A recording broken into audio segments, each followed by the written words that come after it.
Iquitos, Peru is only a few degrees south of the equator. There are no roads to Iquitos, and transportation to the city is by air or water only. From Iquitos, the Amazon River extends more than 4,000 miles to the Atlantic Ocean. The Amazon is the second longest river on Earth, with 17 tributaries that are longer than the Mississippi. It is at Iquitos where we begin our 850-kilometer journey up the Amazon. It will take 3 days of dawn to dusk travel on a high-speed riverboat to accomplish our journey. During this time, we will burn over 200 gallons of fuel and watch as the last bits of civilization slowly disappear.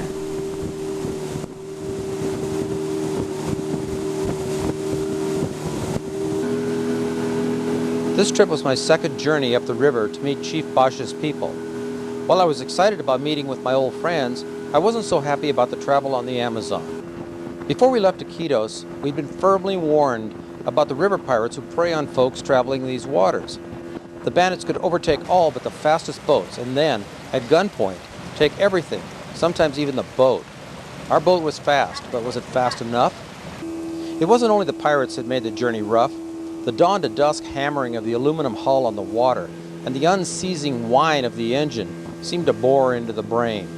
3 solid days of river travel before we could meet with our friends. How were they? Were they still alive? Would we be welcomed?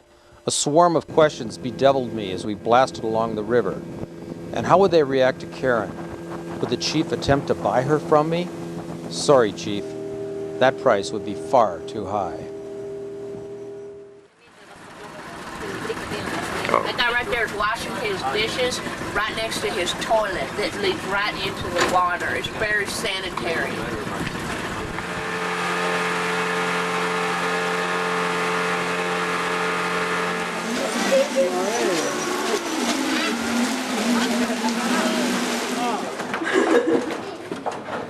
There's the Amazon River right there.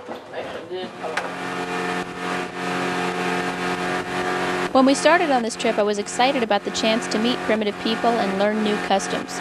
I looked forward to the opportunity to eat foods like alligator and dinosaur fish. I was even excited about tasting the Peruvian national soft drink that happens to be bright yellow. But I started to be concerned when our boat drivers tried to take a shortcut through a flooded section of jungle and managed to get us lost for a short while. While I knew we were fairly safe when we were on the main river, in these cramped quarters we were sitting ducks for the bandits that roam the jungle. Things just seemed to go from bad to worse.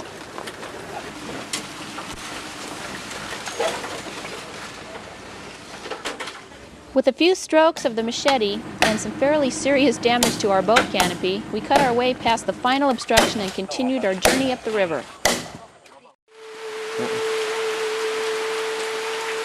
Each evening, we'd search for a place along the river to spend the night.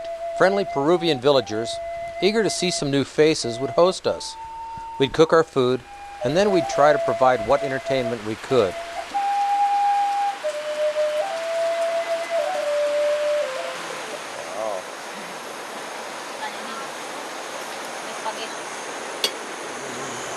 Singing good night, you moonlight ladies, rock-a-bye, sweet baby James. Sweet greens and blues are the colors I choose. Let me go down in your dreams. Rock-a-bye, sweet baby James. Each morning we'd leave our newfound friends and continue deeper up the river. Then one day Basha had us stop the boat. He jumped into the jungle and disappeared. A few minutes later he re-emerged with some gear he had stashed on his trip downriver to meet us. That's when I realized that we were getting close to our first major roadblock, Musha Karusha.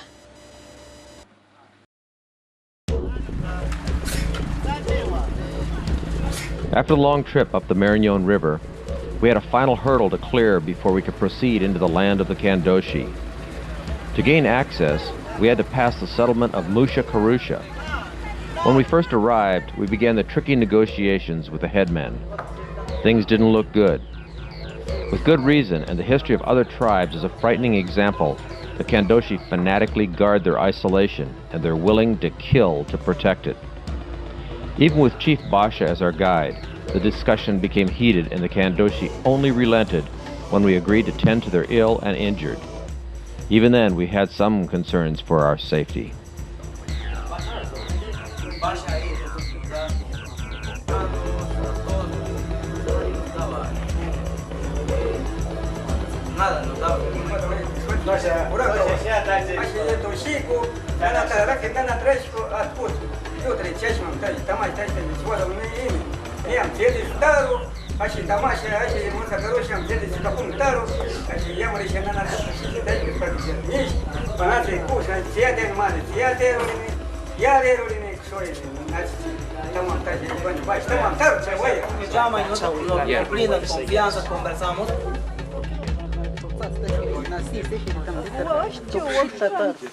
They've got to rest and they've got to fight it off. I think we're okay. 101.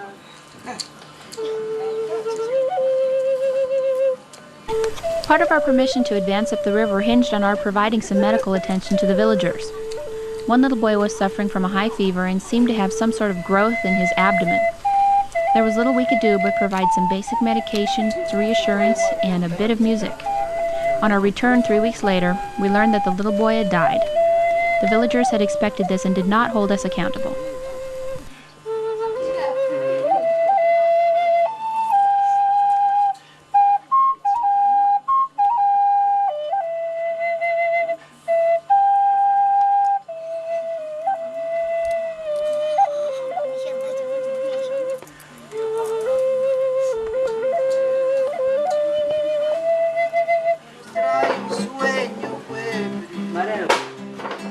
While Ron and Steve tended to the sick and injured, our boat drivers decided to put on a little musical show to entertain and calm the villagers. If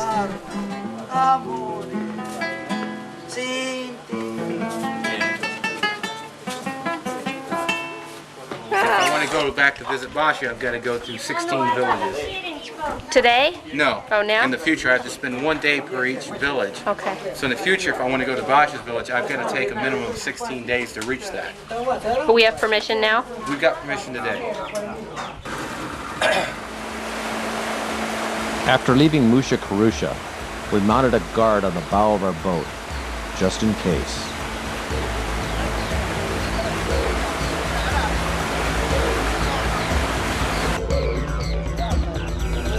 As we traveled toward Basha's home, we stopped at many small villages to reassure the people of our intentions and offer whatever goodwill we had. Along the way, we managed to smash our boat's only prop, a frightening thought as we were now over 800 kilometers from the nearest help. Finally, we stopped for a quick chat with one of Basha's daughters, who stood in her dugout, soaked with rain, and traded news.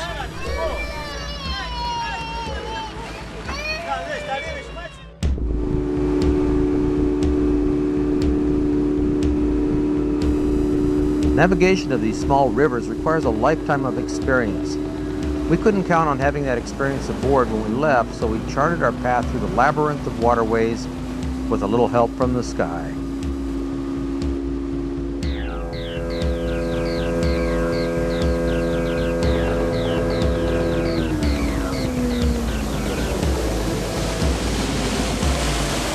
As we pushed our little gang further and further along, the journey upriver began to seem more like a journey back into time. Native construction and architecture became more apparent at each stop, and Basha would converse from the boat with every group we saw. Sometimes he indicated to us that it would not be safe for us to go onto the land to meet the village, but other times we were welcomed with a warmth that gave us the sense that we were in our homeland. Sometimes we received friendly waves, other times glares and arm-crossed chests with a greeting. Still, we pushed ahead. Finally, we arrived at Basha's village. It was dark, almost 2 in the morning, but somehow they seemed to know we were coming. Tomorrow, we would meet the tribe.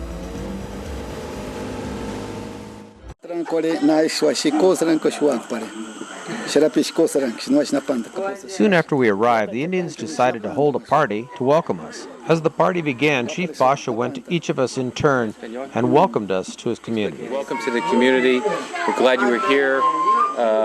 He's going to play the drum. He'd like to welcome you, drink masato, and they're going to dance and enjoy the party, the reunion. Gracias.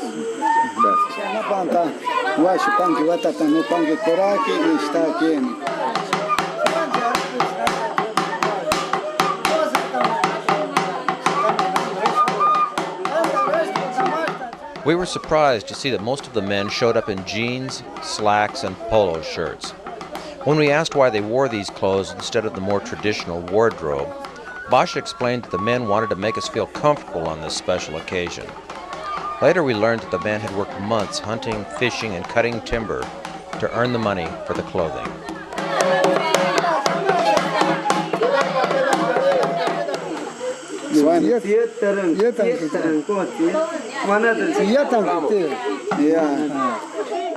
I set up a video monitor so the Indians could see themselves on TV. They were astonished and delighted by what they saw.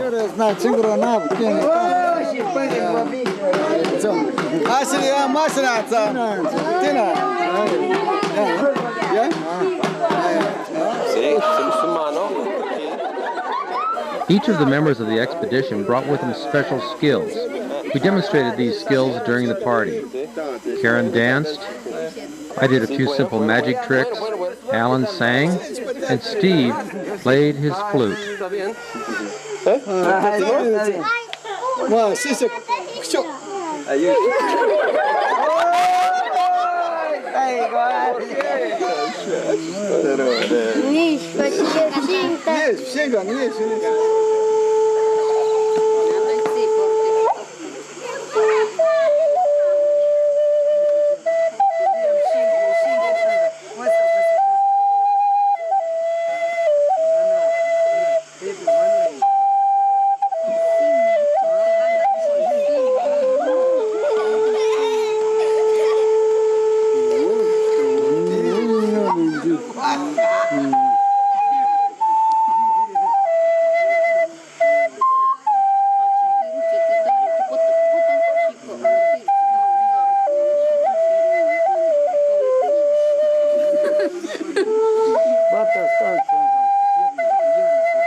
Hours later, the party was still going strong, so Karen and I quietly retired to the jungle. News travels fast along the Amazon. When the neighboring tribes heard there were visitors, many piled into their dugout canoes to come see us. In some cases, they traveled for 2 days or more just to get a glimpse of the white giants from the north.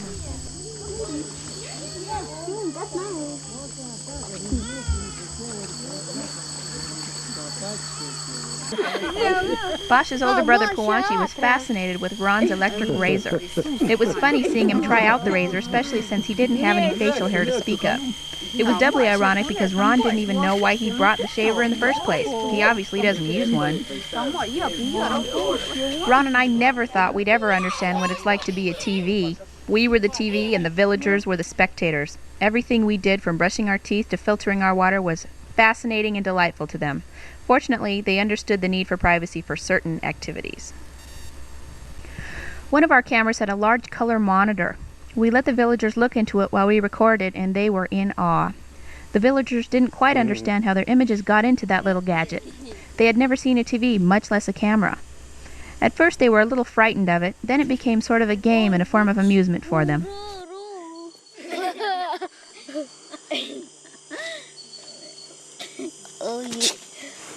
Despite all the attention we received and the interest in our goods, they never touched any of our possessions without permission, and even then always put things gently back where they had found them. This thatch-covered hut was our home for the expedition members. A whole Kandoshi family moved out of this hut just to accommodate our stay in the jungle. The rains came daily in a deluge that usually lasted for 2 hours or so. This tended to have effects on our sensitive electronic equipment, in particular the microphones for our cameras. The Indians wanted Ron to demonstrate his slingshot on the noisiest member of their tribe, so he did, from cock-a-doodle-doo into the stew in less than a minute. Ron wants me to explain a little scenario that happened last night while I was peacefully brushing my teeth. I turned on my Petzl light about 9 o'clock, pitch dark outside, peacefully brushing my teeth, having fun. Over flies this humongous cockroach and lands right on my lip. And he grabbed onto my lip with his claws, so I whacked him off with my hand. flung it on the ground. Ron stepped on it and gave it to me as a souvenir. This is a monster cockroach, and I hear they even get bigger than that up here. This mangled mess was once a beautiful caterpillar. Soon after we arrived, some villagers brought in a little girl who had picked up the caterpillar. The spines of the insect contain a very potent neurotoxin that causes incredible pain. Despite our efforts, she cried for days. Other threats were less obvious. Monkeys in the canopies of our huts sometimes made off with our stuff and other times would defecate or urinate in our food. And then there was the sloth. Poor thing, he's yelling at me in his own little gentle way. Tear your nose off in his little gentle way. He's in high speed mode right now. That's right. He's got a lot of his adrenaline is pumping. He says, "I'm gonna get you." I'm gonna get his mug. Hey. I can't tell how far away he is.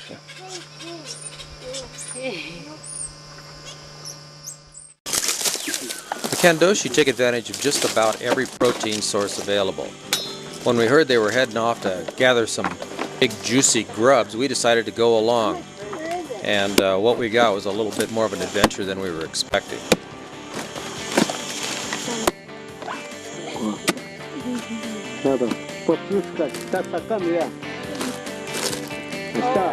They began by locating the rotting hulk of an old palm tree. Once they've located one, they tear it apart with axes.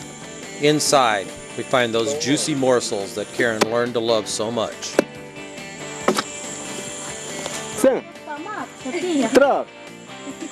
Todo, come todo. No, mira, sí.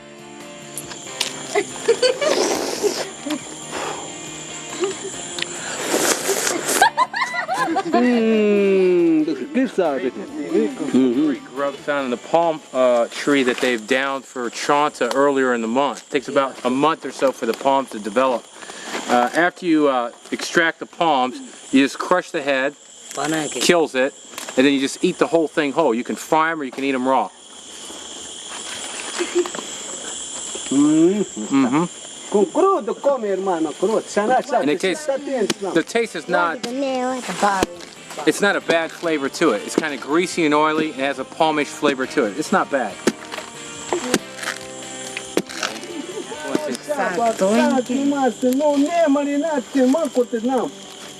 This is one of the great delicacies of the jungle.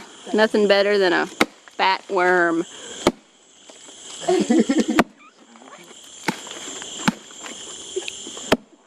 It's not too bad.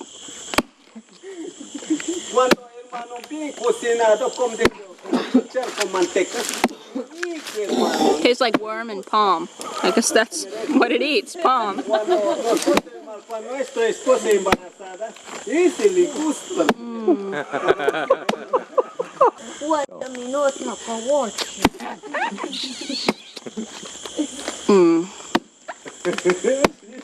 That's the only thing you don't eat is the head. Karen thought those grubs were pretty tasty, so we had to hide a few in order to discover what the flavor was going to be when they were cooked.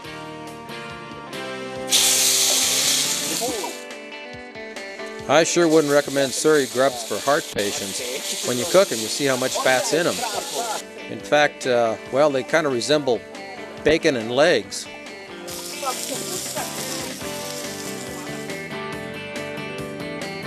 It's not every day you get to eat a worm, but then again, this isn't every day.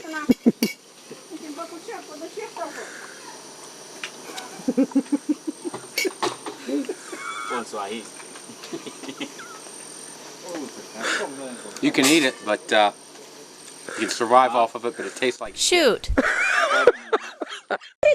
You have a butterfly on the back of your head.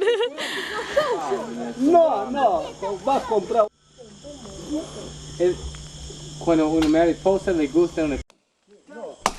In some cases, just adding a new flavor to the dinner table can require an awful lot of energy. This is a chambire fruit, and it's found on a chambire tree. Chambira tree. The Apu is telling me the correct pronunciation. Chambira tree, and it's very good. And it contains water in the inside. Once you cut it in half, and you drink the water, And you have to actually down the tree to get it. And you can't climb up it. There's spines all the way up it. So they downed the whole tree. And Aquí está agua, adentro agua. Agua. and there's agua, and there's a hole right there, and that's where the water comes out. It's very sweet.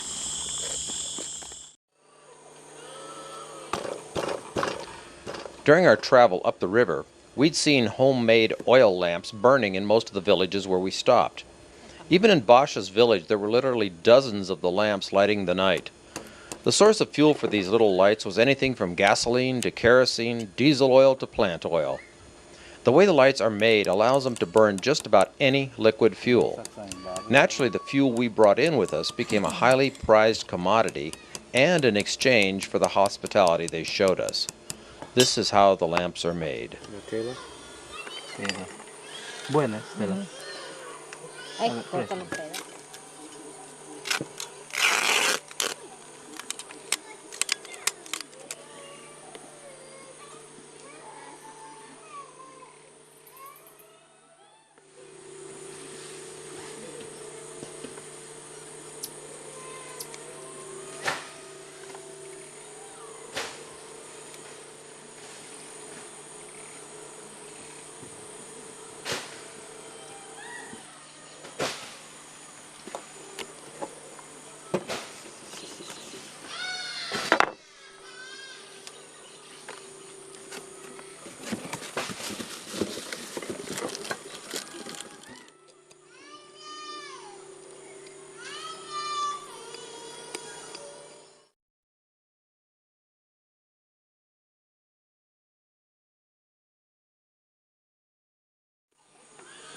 What you just saw made was a jungle candle, very common in the Amazon basin.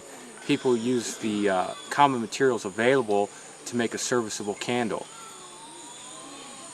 A spent battery, where they peel the casing off of it. They reshape the casing back into a cylinder using a piece of wood. They take the cap, put a hole in it, which the battery casing would fit down through. They use a bottle or a can, which the cap would fit onto. Then they take and they put a piece of cloth through the battery casing and assemble it just like you just saw. With that, they fill the bottle with gas or kerosene, and they have a long burning candle. Using matches in a wet tropical environment, the traditional way most people think of striking a match is lengthwise across the striker. This doesn't work very well in a wet tropical environment because not only does the striking pad, but the match contains some amount of moisture. If you try to strike lengthwise, you may run the risk of destroying the match head and not lighting it. Instead, people here take the match and they strike it obliquely across it. And the match lights better, and you don't have to worry about the head coming apart trying to strike the match lengthwise.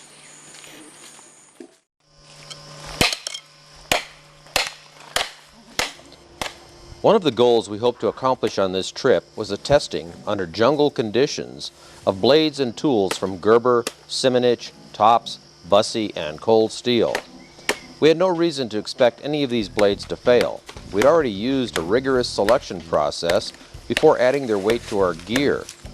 However, Euler found our collection of blades fascinating and used every opportunity to try out the knives. He even used the new Tops Anaconda to fell and harvest a jungle palm tree. Normally, he uses an axe. Quite an undertaking.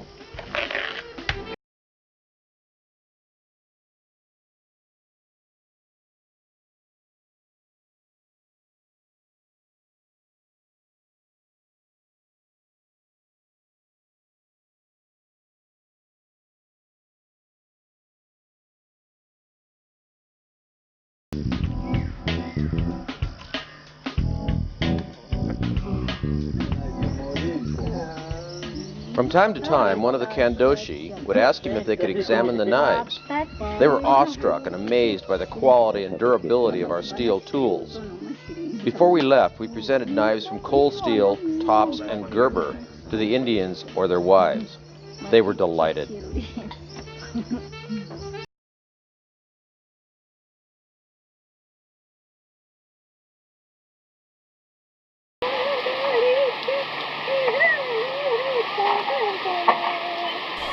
One rainy afternoon, Basha's ancient mother, rumored to be the oldest living Kandoshi, began to sing. The song, we were told, was about the old days and the unimaginable things she'd witnessed in her life. We were honored to hear her canta, and I'm sorry that we were unprepared to record her story.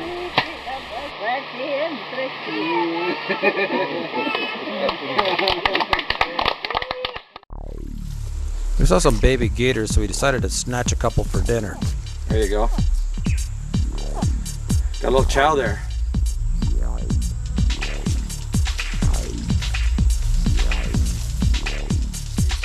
Half asleep, but he's not. He's his eyes are. See there how they close over? That protects the eyes when they're underwater. Once you've seen how hard they can bite, you decide it's a good idea not to carry them on your belt. If you want to carry them there, brain them.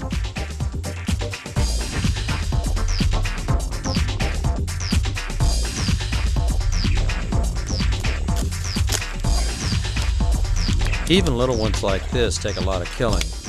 Sometimes they keep on moving even after you've, well, brained them.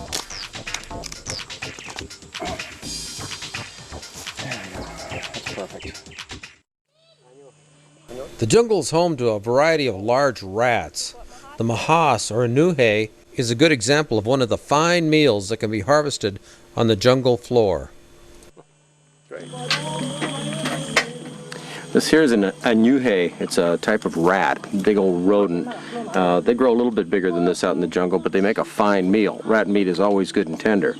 Now this one has already been tossed in the fire and the skin's been burned, the fur's been burned off. So nice meal to go here. Gotta have that rat. The village children aren't shy when it comes to preparing these tasty morsels.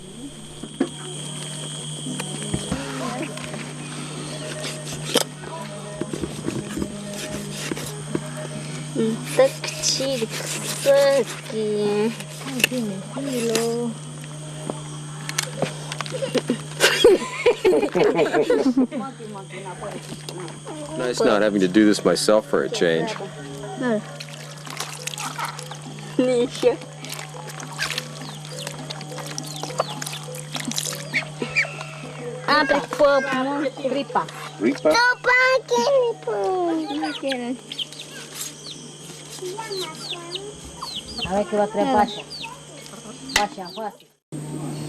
One of the tools most frequently associated with the Kandoshi is the use of the blowgun for hunting and protection from enemies.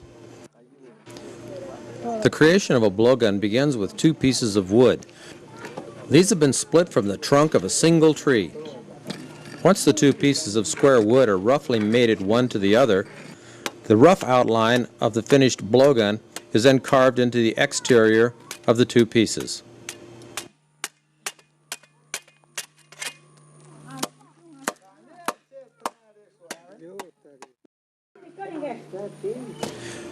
Once the rough shaping of the blowgun is completed, two pieces of split wood are driven into the ground to act as a sort of a rough vise. This will keep everything secure while the next step takes place.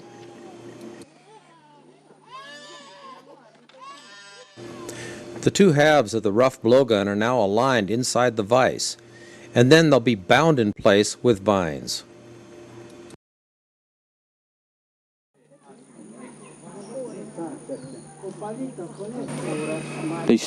They begin by using a machete to cut the groove in both halves. Then they use sand from the river banks to smooth it out and round it. Back and forth slowly with the sand. Con un palito.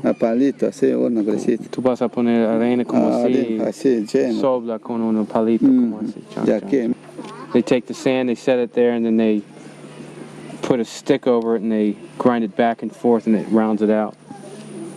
Now what he's going to do is he's going to bind the two halves together, and then they're going to ramrod it to make the two halves fit together smoothly.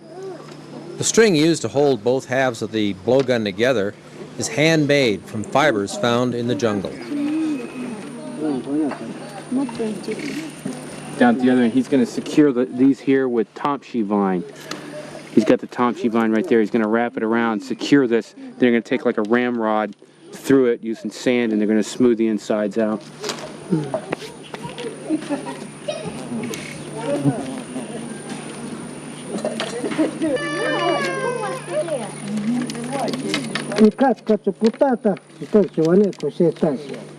No una pone, pero dos pone partido, pues. Yeah. Sí, dos.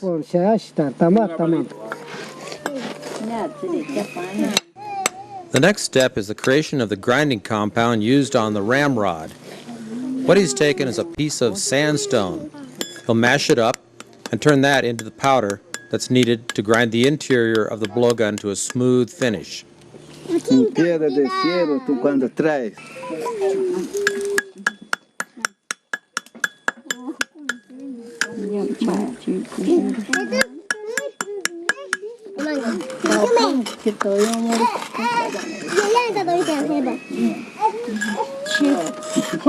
Cha, cha, cha. Como te paras para ta cachete sta pe Mikaya. The finished powder is poured into a bowl, and then just enough water to make it into a thick paste is added. This allows the paste to cling to the ramrod he's going to be using in just a moment.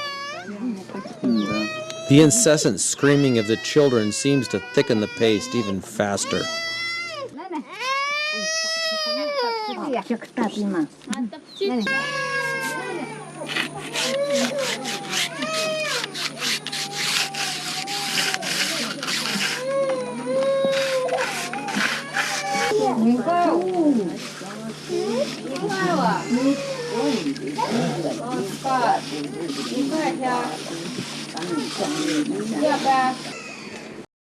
After polishing the bore with a gritty paste, Basha spits liquid down the length of the bore to wash the larger granules out. This leaves behind the fine sand grains, and then he continues to polish.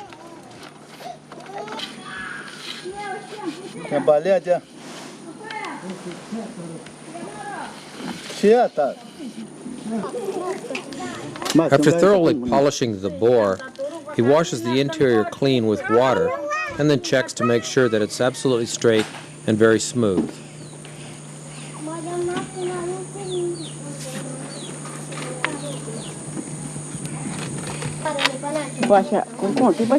Tá tudo santam, já tranquilo. Antam.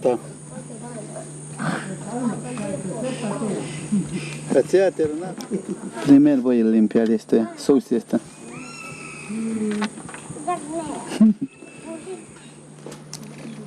The next step is to prepare the binding vines, which will be used to hold the two halves together for the final assembly. The first thing he does is remove the bark. Then he'll shave the vine down until it's nearly flat.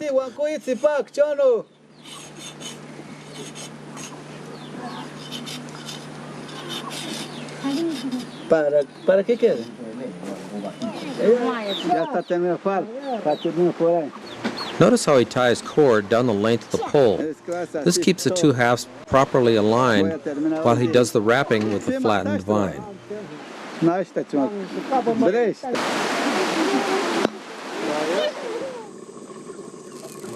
The next step is the final sealing of the blowgun. In order to accomplish this, they use a combination of beeswax and tree sap. The trees there are probably something related to the rubber tree. It looked like a latex compound. At any rate, when it gets hot, it gets soft. And when it cools off, it becomes hard, but not so hard that it's brittle. It takes a long time and a lot of that sealing material to completely cover a 10-foot blowgun. After the entire blowgun is covered with the sealing compound, the final step is to heat the outside of the blowgun over a fire and then rub it out with a wet palm heart. The mouthpiece for the blowgun is made from a piece of leg bone.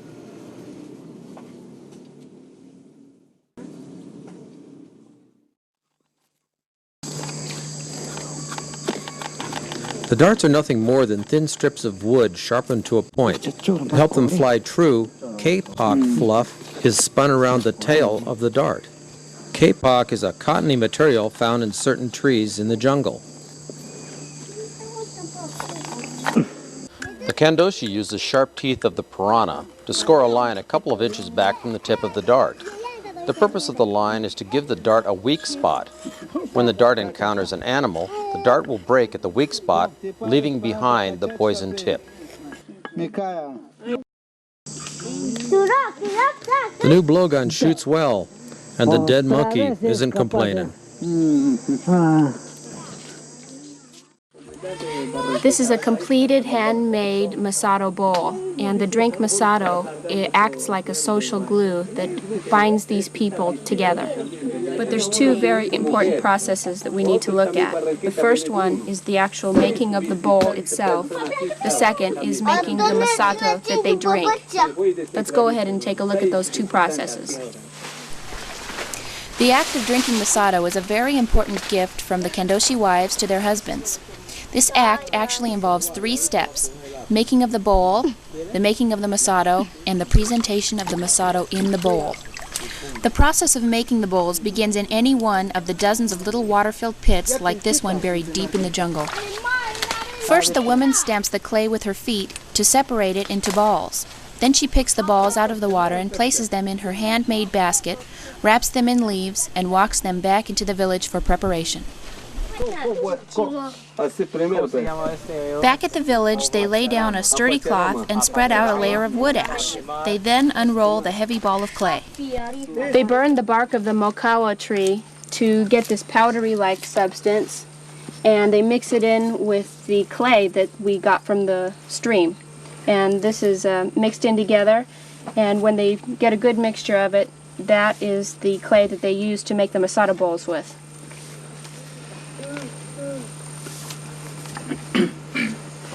Kind of like kneading dough with your feet.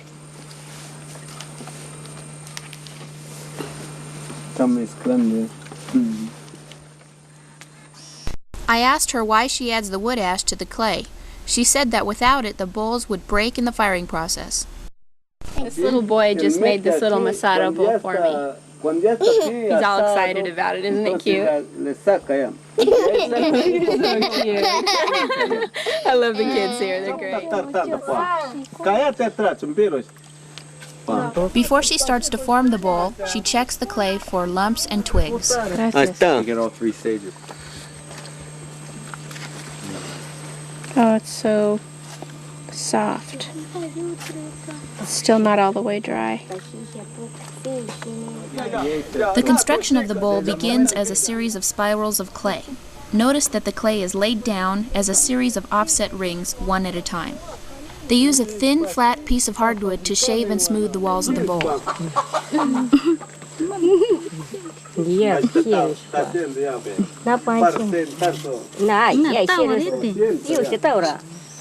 Looks like she took the clay and spit on it, and to make it adhere to the bottom of the piece of wood here. Look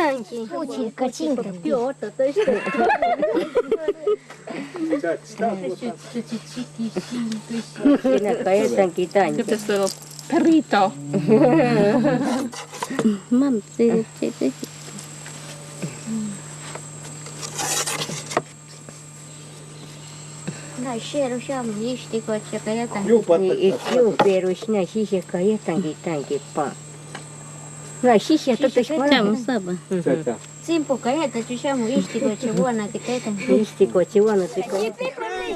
They insisted that I try it out. Not wanting to offend my headhunter hosts, I obliged them, and in the process, I think I provided them with a great deal of amusement. I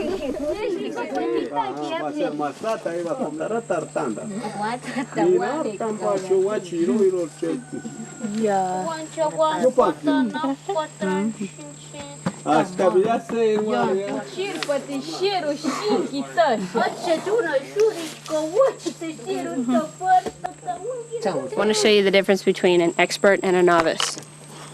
This is an expert, right here. This is a novice. But I tried, didn't I? They're all laughing at me. Every move I make, I totally messed up, and they were laughing at me. Oh well, what can you do?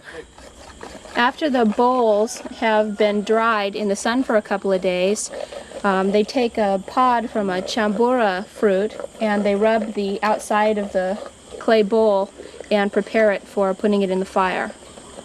This polishes the outside of the bowl. After she's finished polishing the outside and the inside, making it completely smooth, she's going to let it dry for one more day.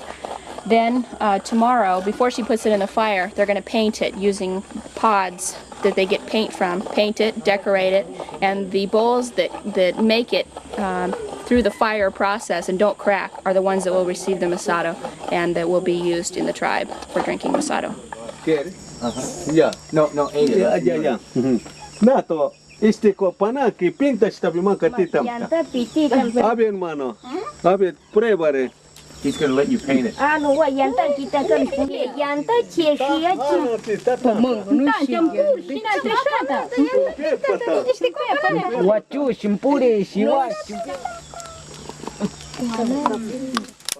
They first warm the bowls in a very low fire, then they build the fire larger.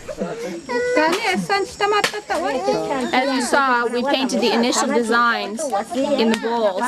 Now what we're doing is, there's a bowl in the middle of the fire here. It's going to be placed in that fire and held in that fire for 30 minutes. When that's done, we'll take it out and we'll do the last of the painting, and then we're pretty much done with the process.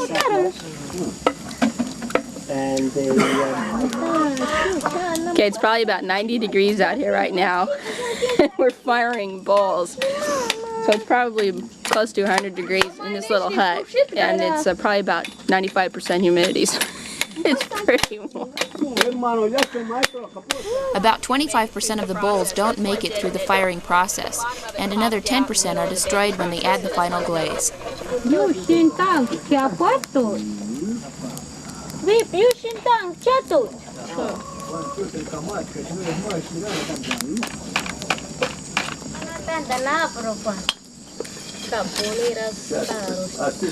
Oh, that's beautiful.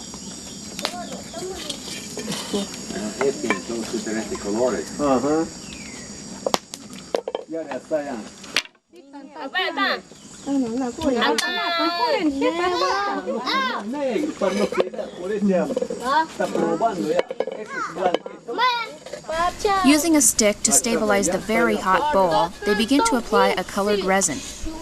The hot bowl heats the resin so much that it soaks into every crevice of the bowl's surface. Then, when the bowl cools, the resin hardens and forms a protective and decorative coating. She's using just the pure resin on the inside and using the resin mixed with the colorful fruit, the red resin on the outside.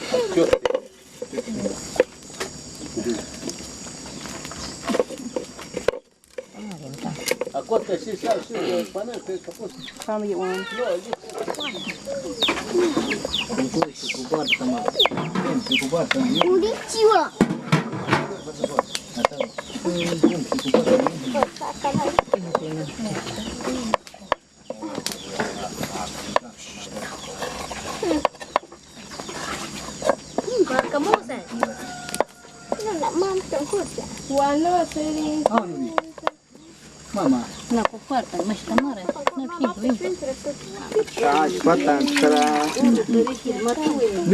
This is the achiote pod that they get the color for the resin in.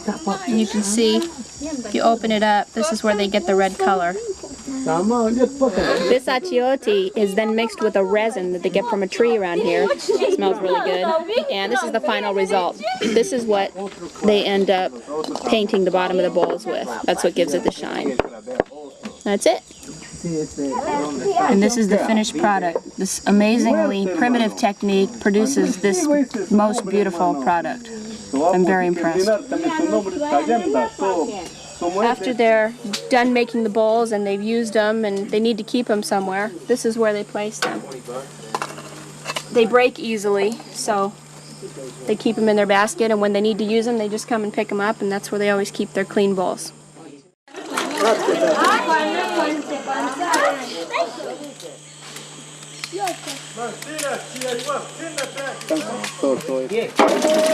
What they're doing is they're taking the yucca that they've just gathered and they're going to boil it up. They're starting to make the masato now. They're going to boil it up.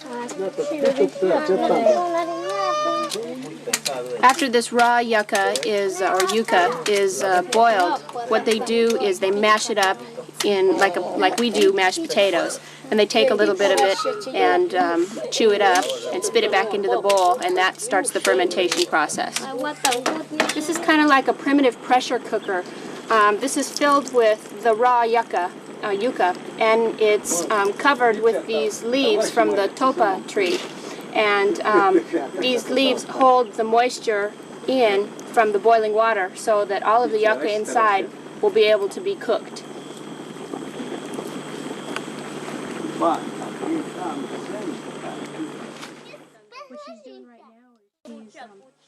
She starts the mashing process by pressing down on the top of the leaves.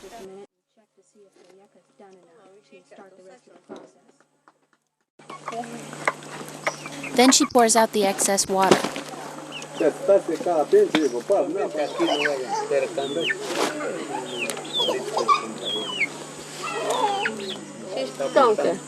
Using either a stick or an old boat oar, they tear apart the pieces of yucca. At this point, they start to gather the family and work up a big load of mucus. After the woman of the house gets a good load in her mouth, she masticates it until she's salivating throughout the components, and then she spits it into the container.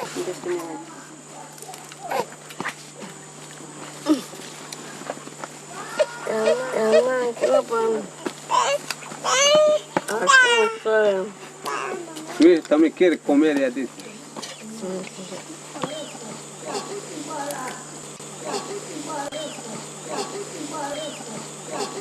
The Kandoshi men almost never drink water.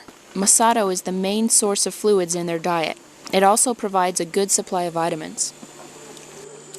The women here are very proud of the masato that they make. Each woman makes their masato just a little bit different than other women. So when a man, they primarily make this for the men, when a man enjoys their masato, they're very proud that they did something very, very good.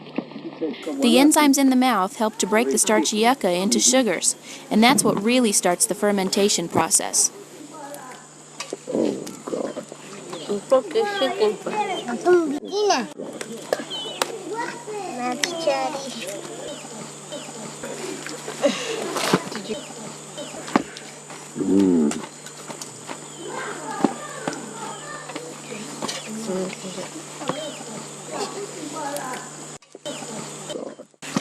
That's in, yeah.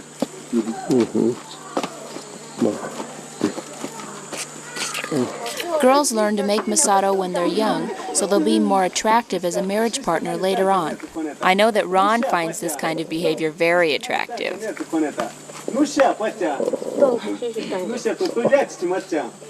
I want her to spit when she does it.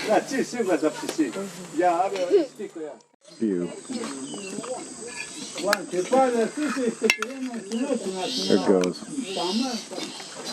Even the bystanders get into spitting into the beer. Back home, when we have the neighbors over, we build a barn or we drink beer. But it never occurred to us to get together in the barn to hawk loogies in the beer. Stuff's really sticky. Mucus. It's mucusy. The heat mixed with the saliva. This is a lot of work. These women go through a lot to make this. This is really hard work. But they put a lot of pride and joy in doing it too.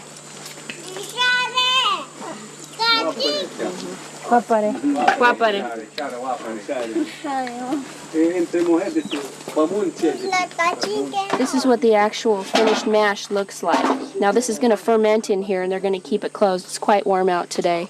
The longer that they let it ferment, the more alcohol that's in it. Generally when they drink it in a casual surrounding, it doesn't have much alcohol in it.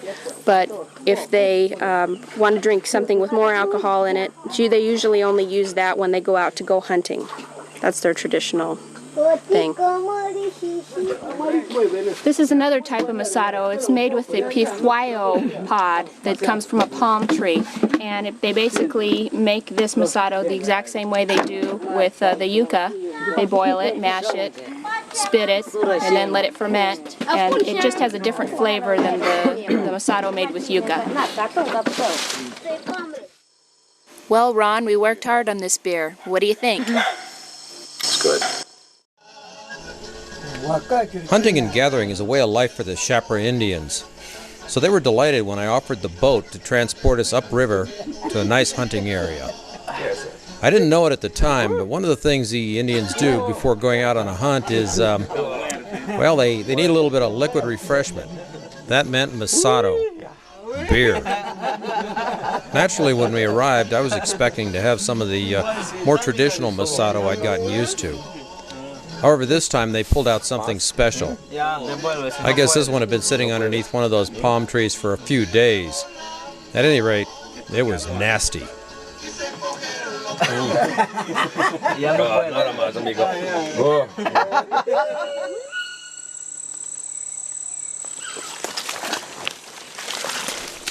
The hunt started off as a slog through deep mud, punctuated occasionally by a bird call or some other kind of an animal call that our guides would make.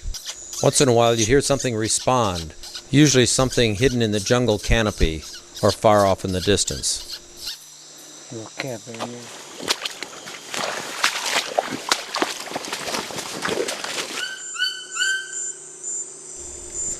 Pasha made a simple call out of a leaf from a tree, and then he made the noise.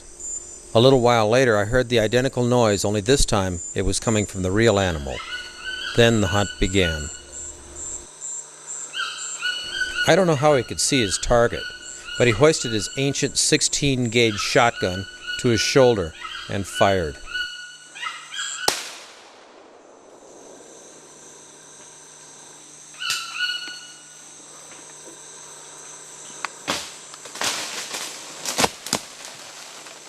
I guess he was being kind because he didn't drop the bird right on my head. But there's still one to go.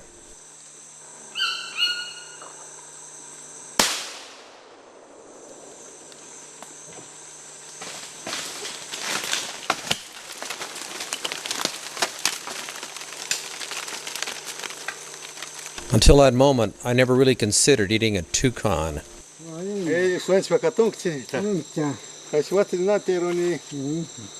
As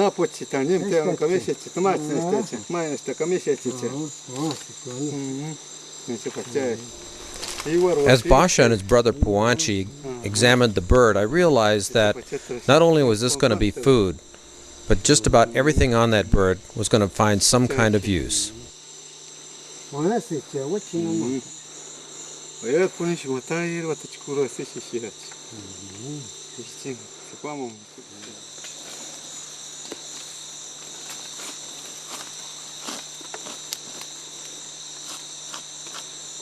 The colorful feathers on the chest and tail of the bird would become part of a headdress or some other decoration.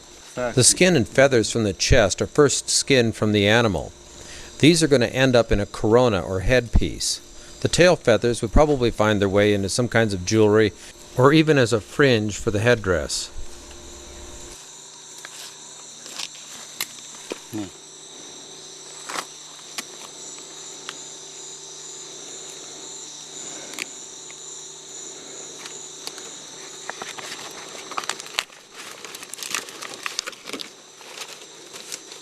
Sua ini sancha mi vite ini sua.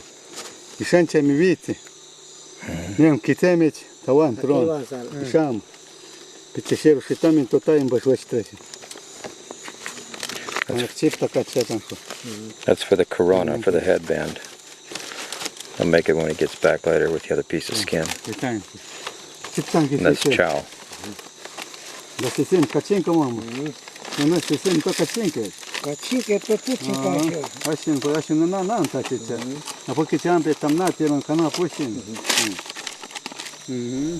The rat birds were left hanging in the jungle. Somehow, hours later when we returned, they were able to locate each and every one of those little packages.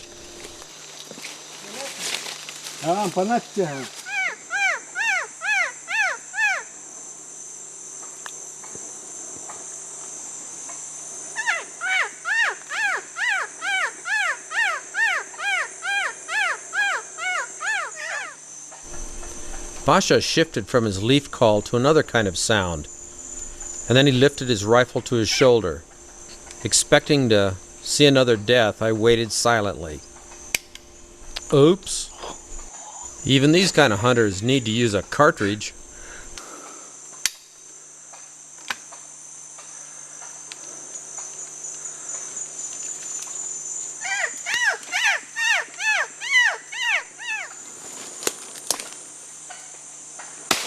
In the end, it really didn't make any difference. What happened was exactly what I'd seen each time he'd squeezed that trigger.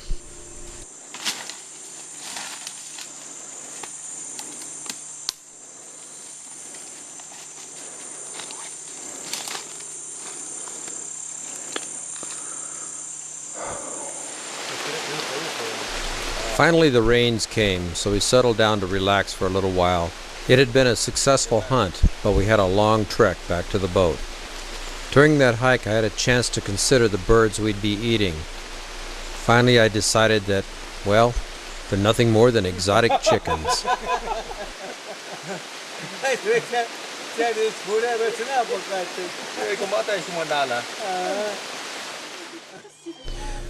Once the birds were plucked back at the village, I got to looking at them, and God, they're ugly. And how about that flavor? Well, that's probably even uglier than the appearance of the naked bird. Usually when someone asks me what something tastes like, I'll say, well, it tastes like chicken. I wish these taste like chicken. How about Goodyear? That's what they tasted like. While the women attempted to soften the meat enough for human teeth, Basha went to work with his feathers.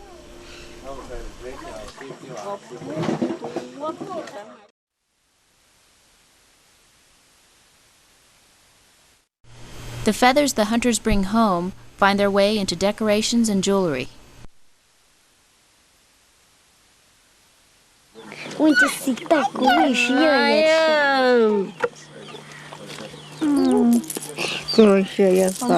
It's beautiful. Muy hermosa. It's beautiful.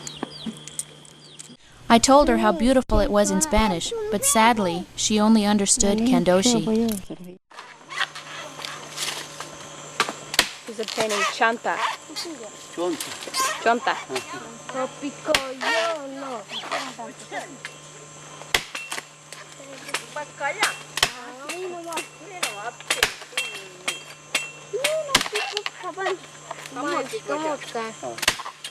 That he just dropped.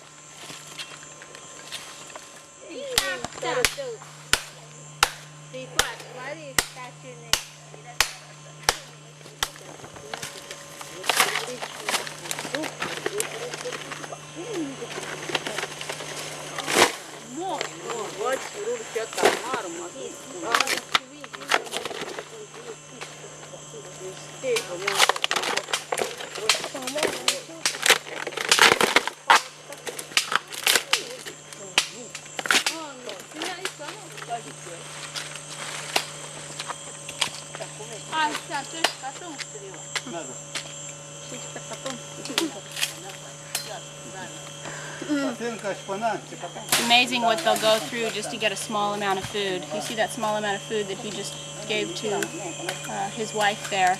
He chopped down a whole palm tree and took a small section of it, peeled it, and that's like, kind of like a vegetable, real crunchy vegetable. And took a lot of energy to do that. This is the heart of palm. It kind of has the consistency of an artichoke heart, but it's a lot sweeter. And it's got a lot of moisture in it, so it gives them a lot of fluids for their body.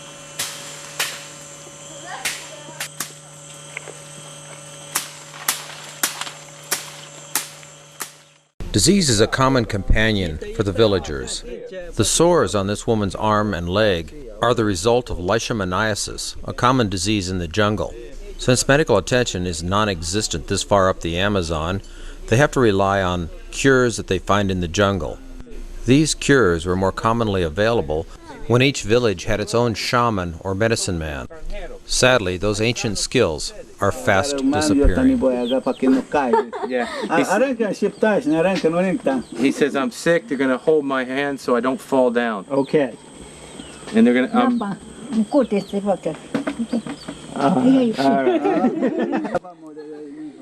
Fortunately, Basha and his brother Puanchi agreed to simulate a curing session with a shaman.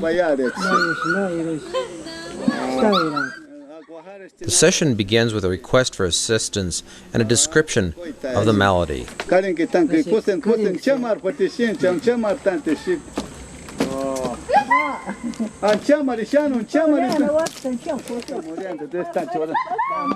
While the grieving woman leans over the victim, the shaman begins his examination. Tobacco plays an important part in the ritual, as it protects the caregiver from the demon that obviously infected the victim. As soon as a portion of the demon is withdrawn by the shaman, he rushes to the side and spits it out into the jungle.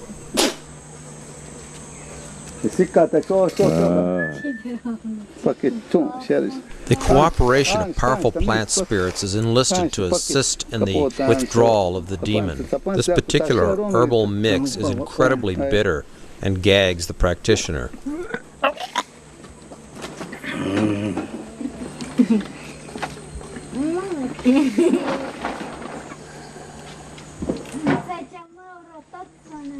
Now that the demon is weakened and the shaman is fortified with his plant extract, he's able to withdraw the demon completely from the victim's body.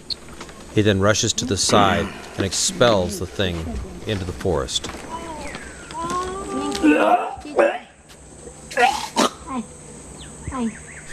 The next step is the application of tobacco smoke and a blessing that will keep the victim from being reinfected by that demon. Hopefully, the victim will recover and there will be no other problems. If there is, then perhaps that demon had babies. Because a shaman is thought to be able to place spells as well as remove demons, the position of the shaman is a risky one. One tribe might believe that the shaman of another tribe has put a hex on someone and caused them to die. In that case, that tribe is bound to go take the head of the shaman they believed to have killed their kinsperson and shrink it.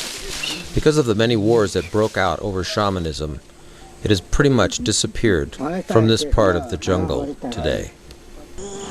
This is called caucho. This is the plant that created the rubber boon in the Amazon in the 1800s and 1900s here in Peru. You can see here that the chicle or the latex in this small tree is being dripping out of into the plant here. This is what was sought after, this latex. These trees could get this round or more. Rubber boon mara, chicle, caucho. This is the waka plant. They're collecting the leaves so that they can make a poison that will kill fish in small streams. And then what they'll do is that basically it's poison the fish will float to the surface, then they can collect them. And they'll have dinner or lunch.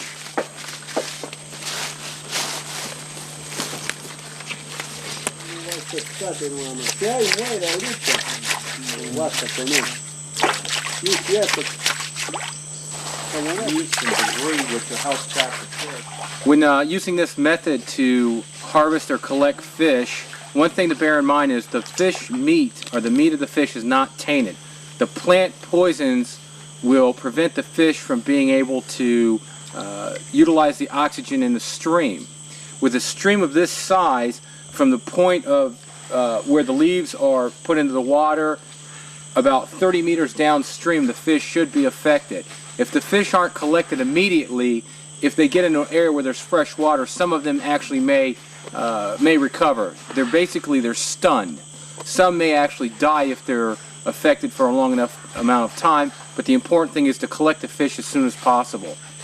And the poison tends to act immediately in the area where the fish are at, so they will begin to be stunned almost immediately.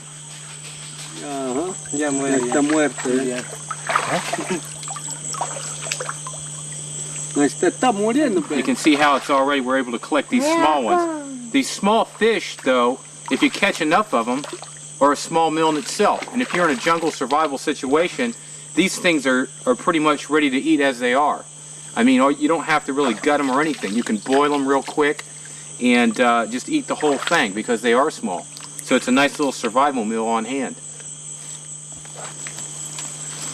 What you do is when you fold up food out here in Loreto in the Amazon, you put the fish or whatever into the leaf, and then you fold it up. They call it patarashka. Then you take a small stem, and he's going to show you how to do it now. You just tie it up, and then you'll drop this into a pot and you'll boil it. And then you just take it right out of the pot, and then you'll be able to eat it just as it is. You don't even have to skin it or anything. And it's got a ready-made handle. Stick it in the pot like that, take it back out. Patarashka. Meet back and meet each other. Here's a nifty little trick for jungle travel. This baby will keep you from getting lost and help you to find your companions. Nosotros por ahí está lleno de ese. Y otro cuando When venturing off a known trail in the jungle, you need to be able to mark your trail to where you're going so you can return back to your start point. One way to do it is just like the Apu Alejandro has just shown you. As he walks through the jungle, he bends over vegetation. Most vegetation is going to have two sides to it, obviously, a dark side and then a lighter side. This light side is what you're going to look for. When you walk into the jungle, you want to bend it in the direction you travel. That way, when you come back, you'll see the light side. If you bent it the other way, it wouldn't do you any good because you just see you wouldn't have anything any distinction between this side and the other vegetation. So you flip it. That way, you have a contrasting color. So as you walk through the jungle, you bend it over, and then when you come back, you're looking for that light-colored side. In tracking, we do the same thing when tracking a person or animal. What we have is what we call aerial flagging. When a person walks, if they step on any vegetation, they will typically bend it over in the direction of their travel.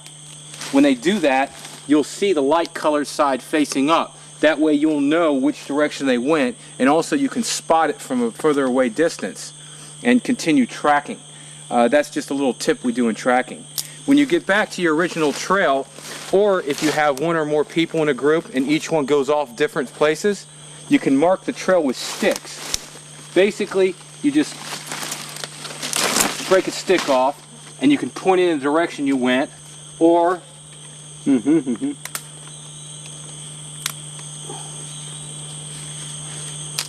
take a leaf .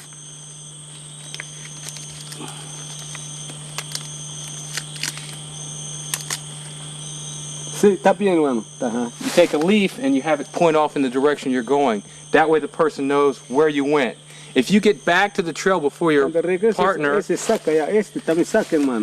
going to take it, throw it back off in the jungle. That way they know you returned. They're going to know that you've gotten back. And if they're still not here, make a heel mark or footprint to indicate your direction of travel. In this case, they're going to see my heel, they're going to see the toe, they're going to know I went this way, and then they're going to follow out after me. One of the snares most favored by the Chapra Kandoshi Indians is this little baby here. The engine for the trap is just a supple branch driven into the soft jungle earth. The other end is anchored by another branch that's been bent over to create a kind of hook. The trigger is just a thin horizontal branch that extends out from the hook that's been driven into the ground. It's held in place by a thin vertical stick that in turn is braced by the tension pole. It's very sensitive. The horizontal trigger stick may need to be stabilized by some other kind of stick or apparatus. The snare loop is simply laid over the top of the horizontal trigger stick, but behind the vertical stick that supports the whole thing.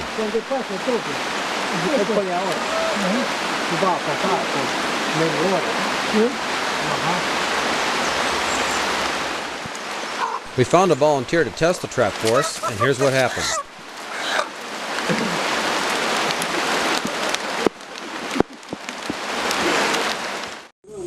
You know, I complain about vacuuming the house, but this lady's really got it hard. She's brooming her dirt. Actually, the reason why she does this is to keep it clean so the ants and things won't gather in the vegetation. That's why she keeps this clean. So there is a purpose for doing this besides making it look nice. Queens?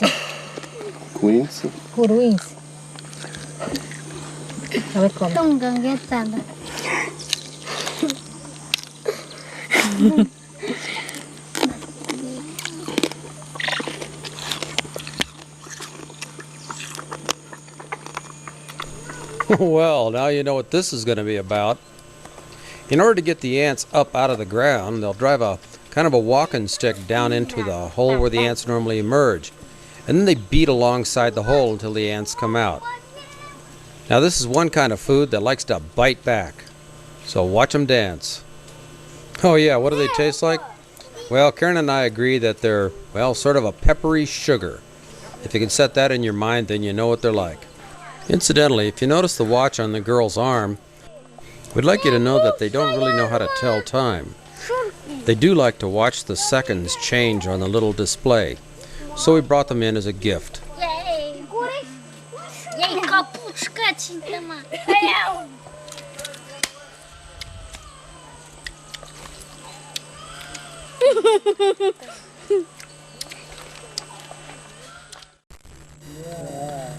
As I stood there in my fevered stupor, getting my face painted, I tried to maintain my composure. Partway into the trip, I contracted one of those nasty bugs that infest the jungles.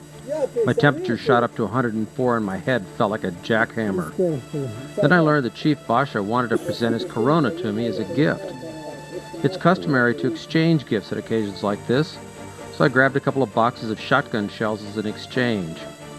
My reasoning was that with these, he could hunt more food for his family, and he wouldn't need to make the month-long canoe trip to the trade store just to get them.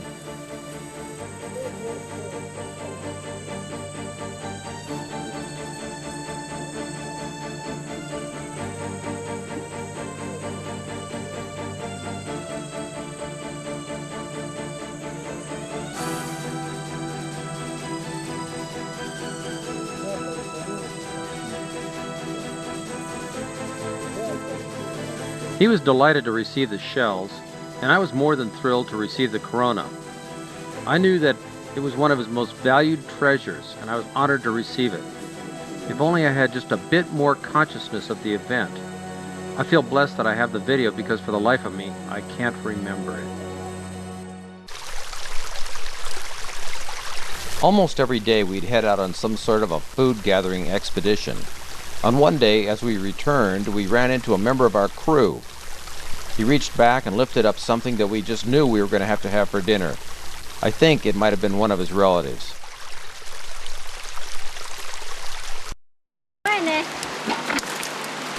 When the Shopper Kandoshi prepare a monkey for dinner, they begin by first burning off all the hair. This smelly process takes place in their homes. Of course, the odor of burnt monkey hair lingers for days. Once the fur is suitably carbonized, they pull off the clumps of fur and chunks of flesh that have burned in the fire. Because the light levels are starting to drop, the rest of this process might be shot with our night vision. That means that the color is going to change a little bit and it's going to look a little bit unusual to you. But I think you'll still get the idea.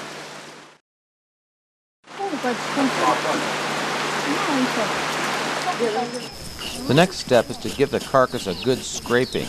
This removes the last vestiges of burnt fur and prepares the animal for gutting.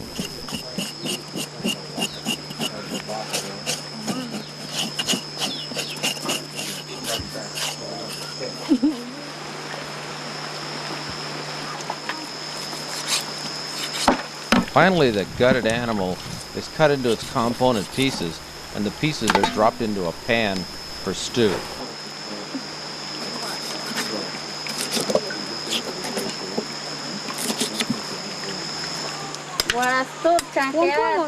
Even the muscular tail finds its way into the stew pot.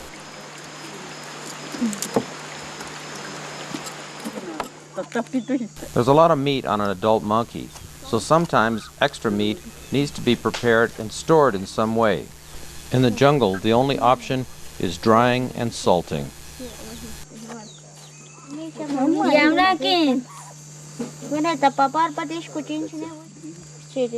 In order to accomplish this task, the Indians make deep slices in the muscle tissue. These cuts make it possible for air to circulate around the muscle and dry it evenly. It also allows the salt, which will be applied later, to penetrate deeply into the muscle.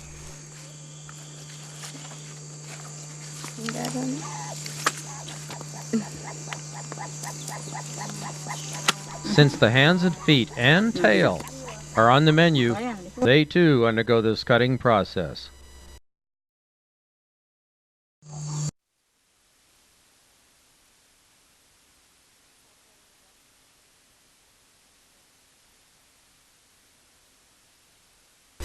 Once the meat is thoroughly gashed, the Indian picks up a piece of salt and starts to scrape the fine powder onto the surface of the meat. At this point, he'll be certain that he gets every square inch of the meat covered with salt. After that, he'll rub it in, and he'll mix the salt with the body juices of the animal to leave sort of a blood-salt mixture. Un costal así grande, 50 kilos. 50.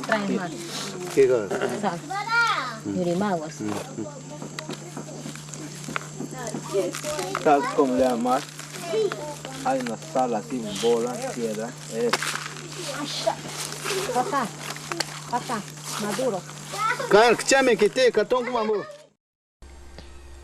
After he's satisfied that the meat is thoroughly salted, he puts it on a drying rack. It'll remain there for 2 or 3 days, and the insects will come by and take a look at it. After that, it'll be moved to a slow, smoky fire, where it'll sit for a few hours. Sometime after that, it's finished and ready to store.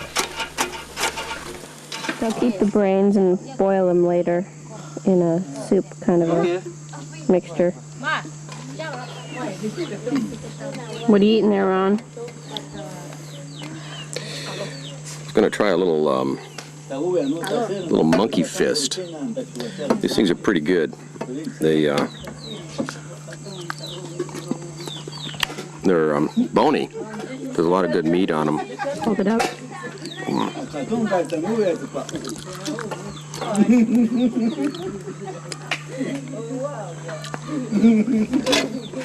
Okay.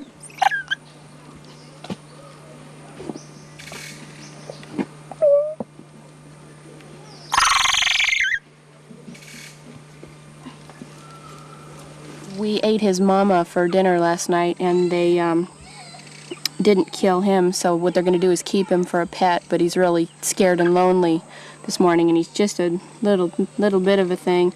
So what I'm doing is I'm grooming him to give him a little bit of give him some affection, and he seems to really like it.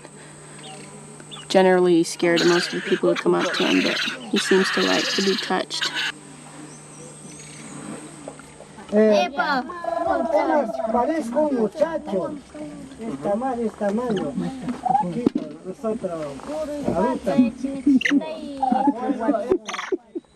Destroza. Ahí abre tu boca. Oh. And then all the nest leaves too. Okay. So it's like the knowledge. So what happens to that dried smoked monkey? Well, we don't want to offend anybody, so we eat it.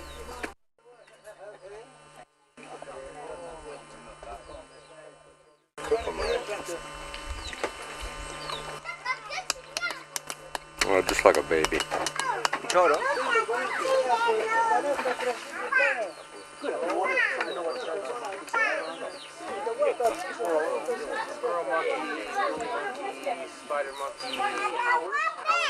It's good. It's good. Precious. He wants me to really eat this far from the camera. No traia, no tatia, Casitre, ya, no, ya, jole, anta, ya, se canta. This is the Ashanga tree or plant. It has a flower in it, and the Kandoshi Shapra use this as a metaphor. When a young man finds a girl that he likes, he goes up to her and he sings the song that you just heard. And what it is, it's alluding to this plant, how the flowers on this plant attract the hummingbird. If the girl likes the young man, she'll say, I'm not the Ashanga, I'm a person. If she doesn't like the young man, she says, I'm going to Ishangtiar. In other words, she's going to take one of these pieces of this wood and I'm going to hit you with it if she doesn't like him. So if she likes him, she'll say that she's a person, she's not the Ashanga. If she doesn't, she'll say that she's going to take one of these and beat him with it.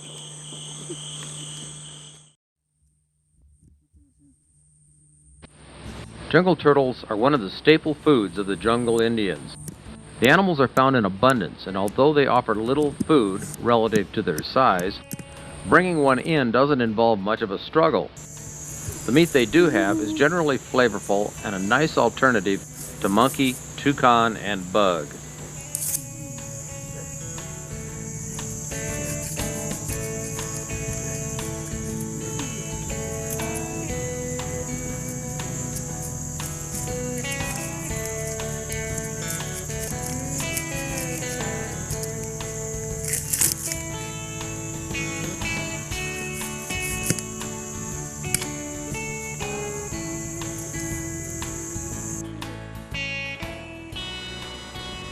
Cleaning a turtle is a pretty simple affair. First, the turtle is split at its perimeter. Once it's weakened sufficiently, the top and bottom parts can be separated with a strong pull. It's important to avoid the turtle's mouth at this point because these turtles can easily sever a finger. Once the still living turtle is split, the top and bottom leg sections are pulled from the shell with a combination twisting and pulling motion. The angry turtle will attempt to bite anything, so it's easy to insert the knife into its mouth and split the jaw. At this point, the turtle no longer represents any sort of threat. Of course, the dogs find this entire process fascinating and watch carefully for any opportunity to snatch a tidbit.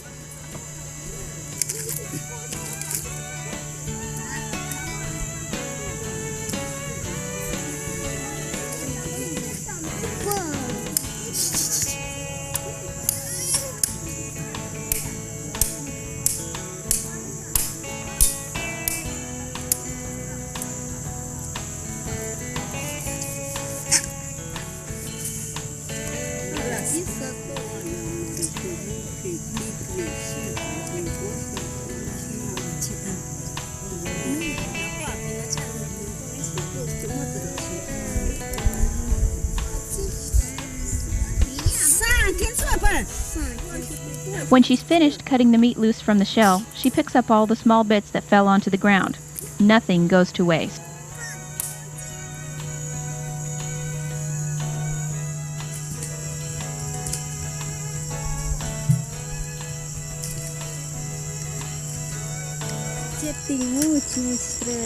After they finish butchering the turtle, the young girls take the parts down to the river to wash them off.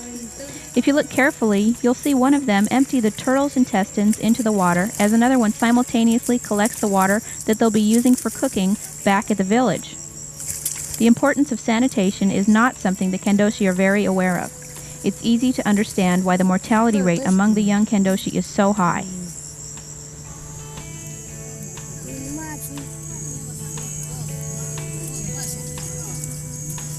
They dip the legs of the turtle into boiling water to make it easy to remove the rough, scaly skin.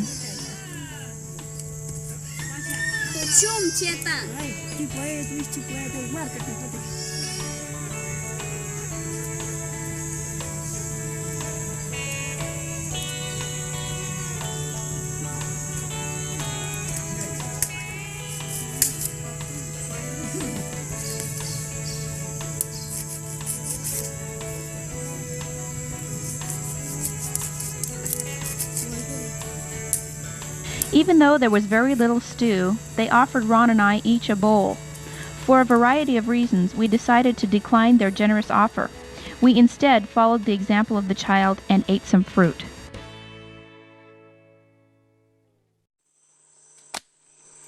¿Qué es? Guayo para comer esos. Oh, bueno. Yarinchi. Yarinchi. Yarinchi.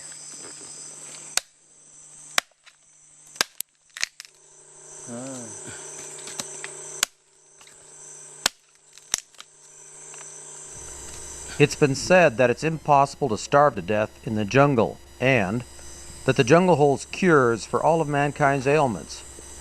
As we traveled, we began to understand the truth of such statements. We also learned to be cautious when walking in the jungle. Simply brushing a plant can bring you into painful contact with spines and ants. This plant's Beijaco caspi. It's used for when you have a botfly larva somewhere on your body. The resin in this will kill it. You just take the sap or the resin, put it on the spot where the botfly's at. You wait a half an hour or so. It'll kill the botfly inside, the larva inside. Then what you can do is just pop it out like a pimple, or, and the botfly will come out and be dead.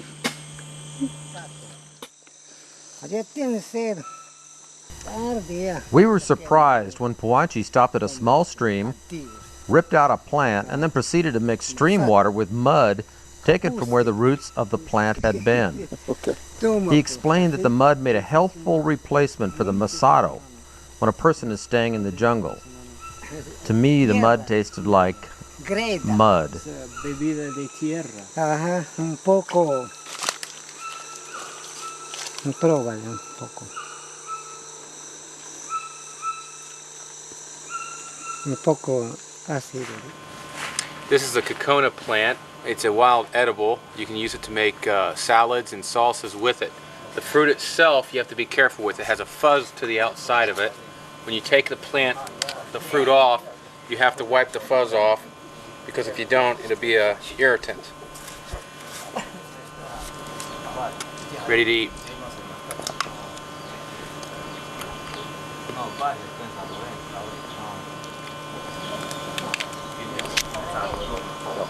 This is pichirina. It's the tropical version of iodine, called iodine of the jungle.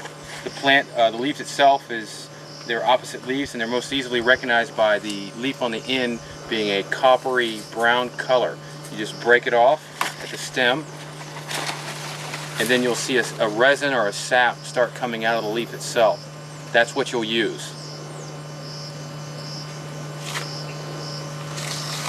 You'll put that on cuts and wounds, and this will help heal it, just like iodine. Pichirina.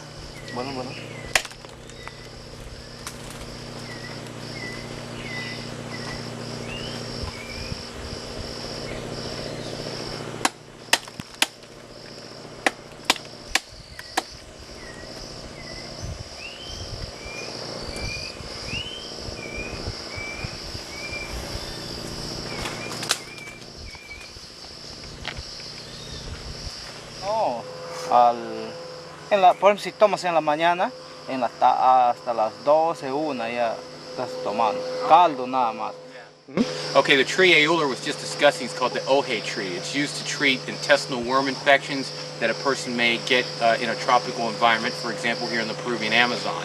The person would drink the resin mixed with the water, a liquid of some sort. If you have soda, whatever. If you have 1 liter of water, you'll use about 1 cup of the resin from the tree. You'll mix it together, you'll drink it. After you drink it, you'll begin vomiting, having diarrhea simultaneously, and it will burn. After this treatment is started to prevent actually incurring some kind of injury from the resin itself, you begin drinking boiled water. Boiled for obvious reasons. You want to make sure the water is not going to reinfect you with something else. And you keep drinking the water until you no longer have the diarrhea, the vomiting, and the upset stomach. After that, you can go and take a diet where you have non-greasy foods, eating soups, chicken soups, rice, things like that. A very bland type diet for several days.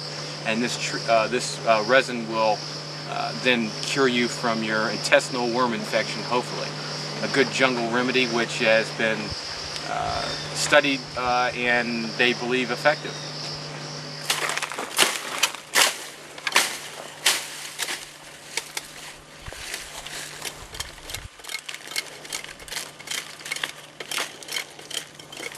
We came across some sugar cane. It was a familiar and refreshing change from all the exotic flavors we'd been experiencing. Mmm, delicious. That's good.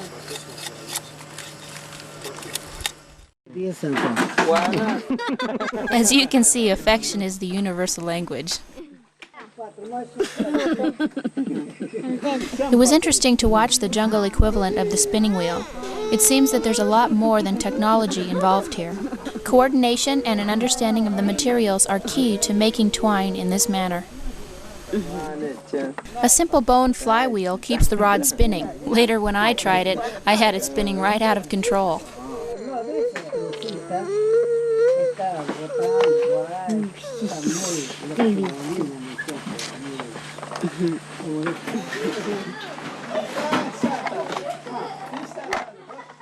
As each bunch of kapok is consumed, a new bunch is added.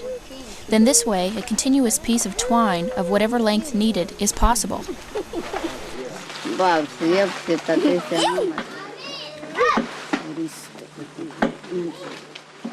As I watched her fingers making the twine, I wondered how much of it she's made in her lifetime.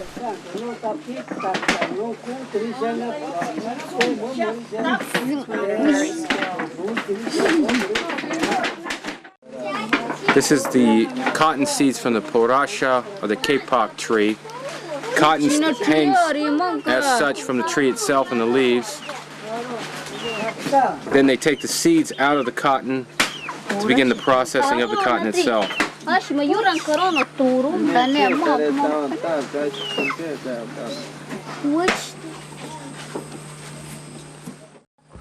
This is a piece of cloth that they make with that string that you just saw the lady making. And there's a larger ball of it here. This is how they keep it.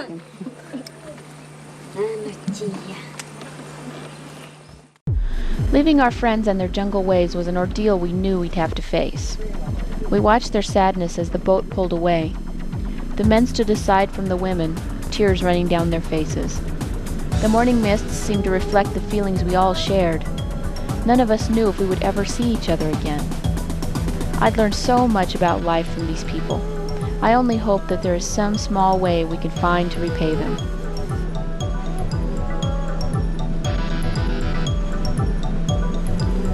Goodbye forever? We don't know if we're ever coming back. It was painful to watch our friends disappear into the jungle fog, almost as if they were sinking back into time. We were facing travel and cities and pressures they'd never know.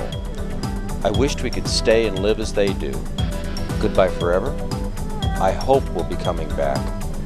And those river pirates, yeah, we did meet them on the way out, but we were lucky. Our boat was fast enough.